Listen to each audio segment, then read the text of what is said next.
Welcome to today's news discussion. I'm Sarah, and I'm here with Sean. Hi, I'm Sean. Let's dive into the latest news stories. Tropical storm Bertha has made landfall in Louisiana and is moving toward Texas.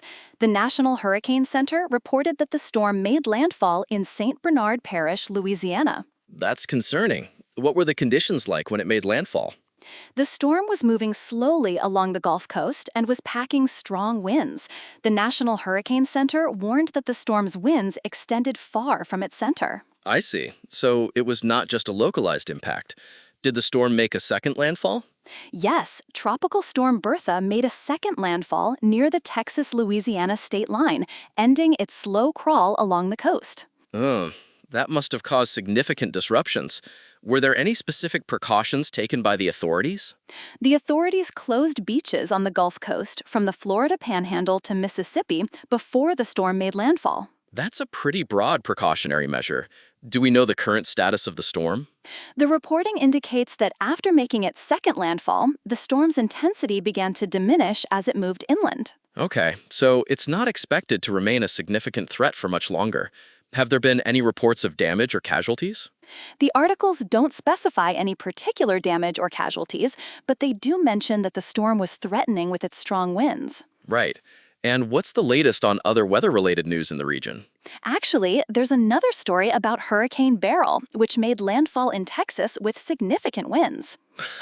It seems like the region is experiencing quite a bit of severe weather activity.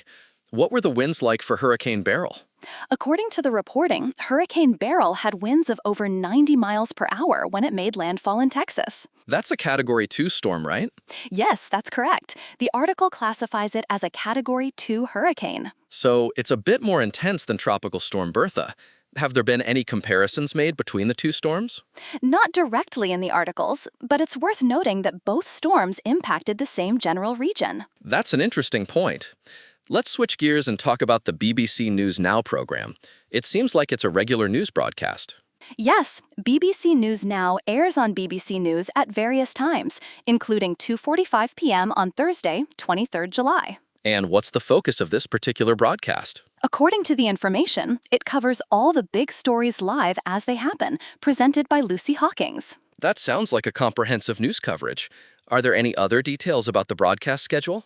Yes, the articles mention that BBC News airs on BBC News HD at 9:30 a.m. and 5 a.m. on different days. So it seems like they have multiple broadcasts throughout the day. Is there anything specific about the content of these broadcasts?